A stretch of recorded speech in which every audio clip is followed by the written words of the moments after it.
Nathalie Tomasini, bonjour. Bonjour. Vous êtes avocate, vous conduisez la liste à voix égales. À voix égales, il y a 34 listes assez européennes. Nous donnons la parole à ces listes considérées comme petites listes.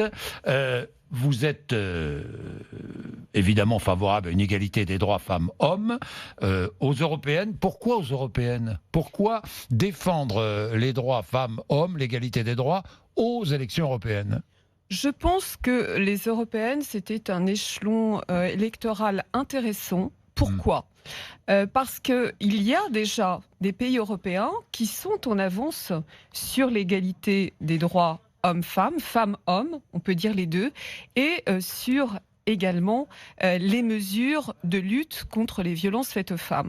Par ailleurs, je pense que l'Europe est et doit être un modèle pour le reste des pays internationaux. Je rappelle que vous avez été l'avocate de Jacqueline Sauvage. Je rappelle que vous vous battez depuis maintenant plusieurs années pour le droit des femmes. Vous êtes apolitique.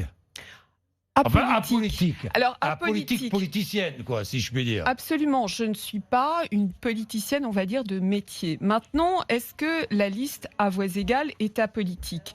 Elle l'est dans le sens où nous défendons des valeurs qui sont transversales. Ben, bien sûr. Oui. Mais en même temps, c'est un modèle, une proposition de nouveau système sociétal. Et en cela, si on reprend la définition de la politique, c'est une autre forme d'organisation de la cité. Donc en cela, on va dire qu'on peut être une liste... Alors vous dites, la France devrait prendre l'exemple sur l'Espagne. Pourquoi l'Espagne? Parce qu'en Espagne, il existe des brigades anti-violence conjugale. C'est-à-dire...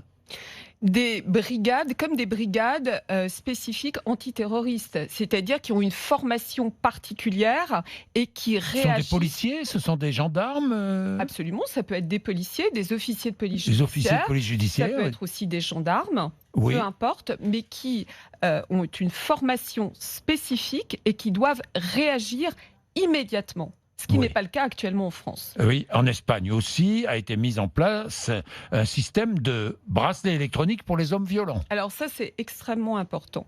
Oui. Parce que récemment, vous avez eu différents exemples, notamment à Draguignan, d'une femme qui a été tuée par son compagnon violent qui avait été pourtant placé sous contrôle judiciaire. En France, il faut savoir que le contrôle judiciaire, ça ne sert strictement à rien pour ce type d'individu. Ça veut dire tout simplement, vous n'avez pas le droit de quitter le territoire et vous n'avez pas le droit de vous approcher de votre compagne que vous avez frappée, battue et aussi invectivée.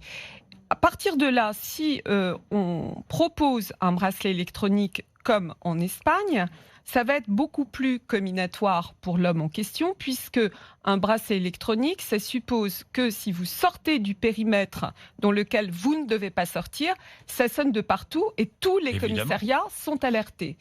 Et j'irai même plus loin, ce qui pose problème en France, c'est qu'on ne parle que des féminicides, c'est-à-dire une fois que les femmes sont tuées, on en parle.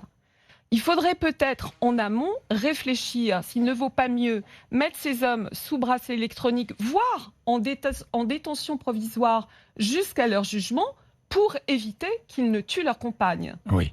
Est-il vrai que la France fait partie des pays européens les plus violents à l'encontre des femmes ?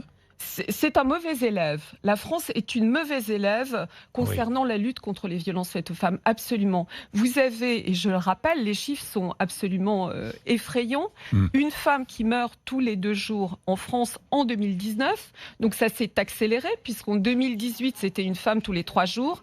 Et il y a un chiffre épouvantable, Monsieur Bourdin. Est-ce que vous savez qu'en Europe, c'est 7 femmes par jour qui meurent sous les coups de leurs compagnons violents? Merci Nathalie Tomasini. Merci, vous conduisez cette liste aux européennes à voix égales, liste pour une égalité des droits femmes-hommes, hommes-femmes, comme vous voudrez, aux européennes. Je vous remercie de m'avoir invité. Mais c'est normal.